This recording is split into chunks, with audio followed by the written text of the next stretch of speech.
Welcome to DTS training for Westover Reserve members.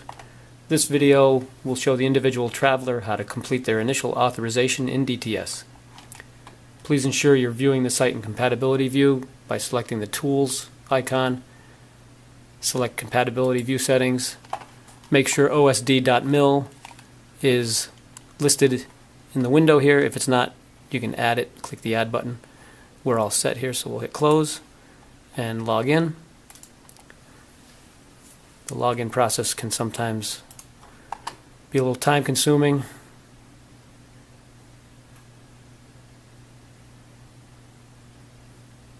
Please be patient with DTS. Select the Run when this DB sign window opens. We'll select the traveler's certificate. Traveler enters his PIN.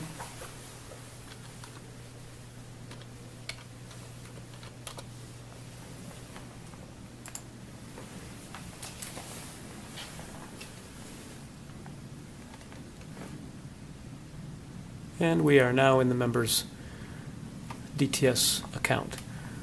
From the home page, a couple of tips. Please avoid using the quick links in the My Signed Documents area.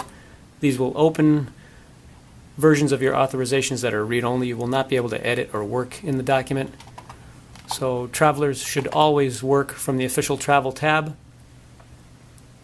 And you're going to work authorizations and vouchers. Those are the two selections that you'll need in DTS. The first part of the process is the authorization, so we'll begin there. Your authorizations orders page appears. DTS has created the authorization for us automatically after importing information from Arrows, so we simply have to click the Edit button on it. Reserve members will never create new authorizations from scratch. That is how active duty uses the system, but our authorizations are created for us. We simply go in, click the Edit button, and complete them for our unit approving official. Starting with the tabs at the top of the page, the itinerary is the most important tab. In the sub-tabs, we'll select per diem locations. This trip itinerary was built for us by the system with information from Arrows. 7 to 21 September are the dates of this tour, home station tour at Westover. Since it's already been built for us and the dates are accurate, we simply need to confirm that they're good and proceed to the next tab. The Travel tab in DTS is for booking commercial travel, commercial air, rail, rental car, commercial lodging, etc. For home station annual tours where the member drove his own vehicle, the Travel tab is not required. We can skip over it. So we will go to the Expenses tab. Non-mileage is the first sub-tab by default. Selecting the drop-down, you can see a list of different things that are reimbursable expenses. Typically on a home station annual tour, if the member uses mill lodging, there are no room taxes, but oftentimes highway tolls are applicable, and in this case they are, so we will select Tolls Highway. The member paid $2.50 each way out of personal funds, so the method of reimbursement will be personal. 7 September is the correct date for the drive-in, and tolls for the return trip also on 21 September were $2.50.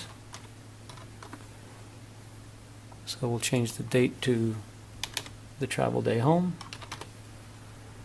and scroll down to the bottom. Select Save Expenses.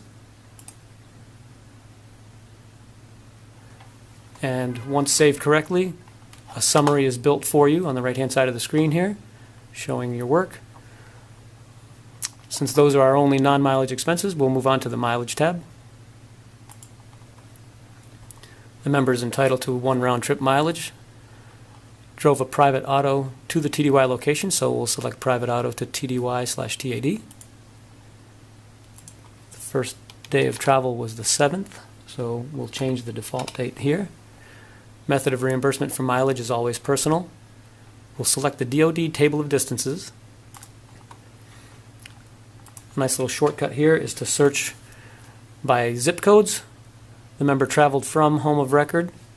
So zip code for home of record in this case, 12188. Hit the search button. Waterford, New York. Select. Travel to Westover. Type in the zip. Hit search. That's kind of unusual. Let's try that again.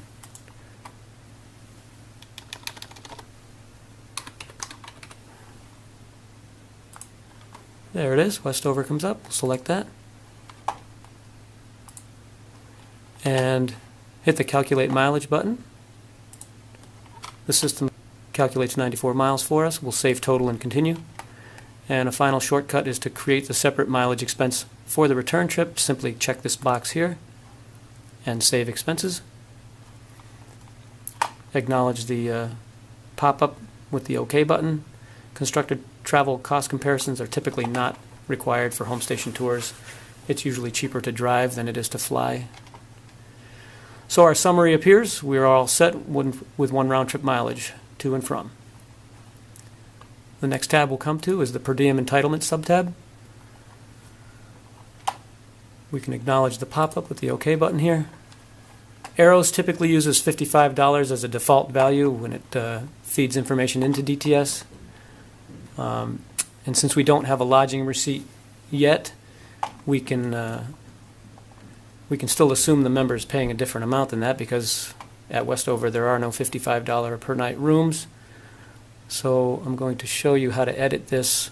Since the member's at one location for the entire trip, we're going to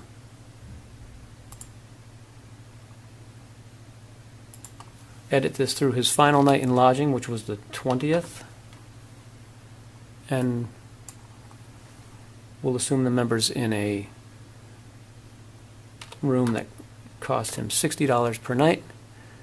Quarters available is correct. This is annual training, quarters available, meals not available, so we'll make that selection here. Full rate per diem is authorized at Westover due to the lack of a dining facility, and no other per diem entitlements would be correct for this home station tour. We'll save these entitlements. And you can see, acknowledge the pop-up again, that we claimed $60. The full $60 is being allowed in the lodging allowed column. Right now, method of reimbursement shows personal. If the member did in fact use a government travel card, we will update that on the final travel voucher. The meals and incidentals column is correct. $59 is the meals and incidental rate at Westover. Member gets full rate on non-travel days and 75% of the rate on his travel days. So we'll move on to substantiating records. Typically, members will save a copy of their orders from Arrows to the desktop or to a folder on their computer so that they can browse to that folder and upload a copy of the order. In this case, we have a copy saved to the desktop. So we simply have to find the file that we want, select it, and click the upload button. And as a courtesy to those who may be reviewing this document in DTS, overwrite the generic file name with a better description of what that file is and click the Save Notes button. And the order is the only thing we have to upload at this time, since the member has not checked out of lodging yet. The lodging receipt and a certified order from Arrows will have to be uploaded onto the final DTS voucher. But for now, that's all that's required on the authorization. There's nothing for the member to do on the accounting tab. Additional options: if the member selects this, it'll open up a page that shows the member's profile information, where you can make updates to the profile, updates to your personal and government credit card banking information. We will not show that on the screen here for the training purposes due to PII. And it's only required if you need to make a change or an update. So for now, we can click the Review and Sign tab. The review page comes up showing what we've got so far on the authorization is leaving home of record on the 7th, spending time from 7 to 21 September at Westover, returning to home of record on 21. Tolls, round trip, mileage, round trip, with method of reimbursement personal, estimated lodging costs and meals and incidentals for the total per diem entitlement, and we will use these Save and Proceed buttons to get through the review process. Purse tempo codes, since this was a home station tour, we can go to the Add Additional Authorizations link. We can select code F for home station training and click the Add button and Save and Proceed again. Always use the Save and Proceed buttons wherever you see them in DTS. This brings us to the pre-audit page. Anywhere you see a reason code link, you must click the reason code link and select the appropriate code. For us, mill lodging is correct. The member stayed in military lodging, so we'll scroll down and save that. And you must also type a justification into the block. Somewhat redundant, but required.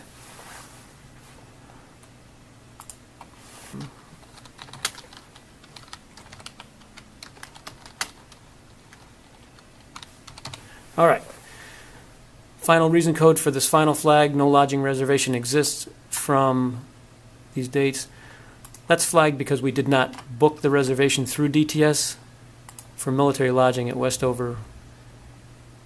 Save that.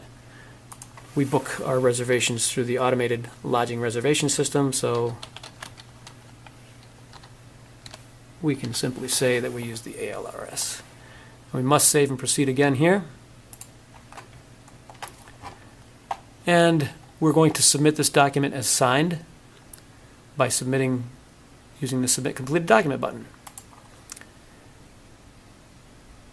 This authorization will flow to the unit. We'll click Run here on the Java pop-up. Select the member's certificate. The member will enter his PIN.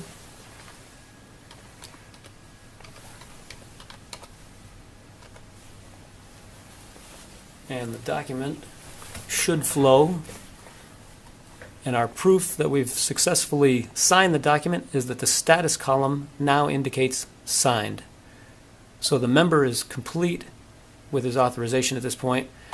The authorization will flow to the unit approving official, who will approve it, and at that point the member will be allowed to go in and create the final voucher from this authorization. The voucher is what will flow to finance for payment. There you have it. Thanks for watching.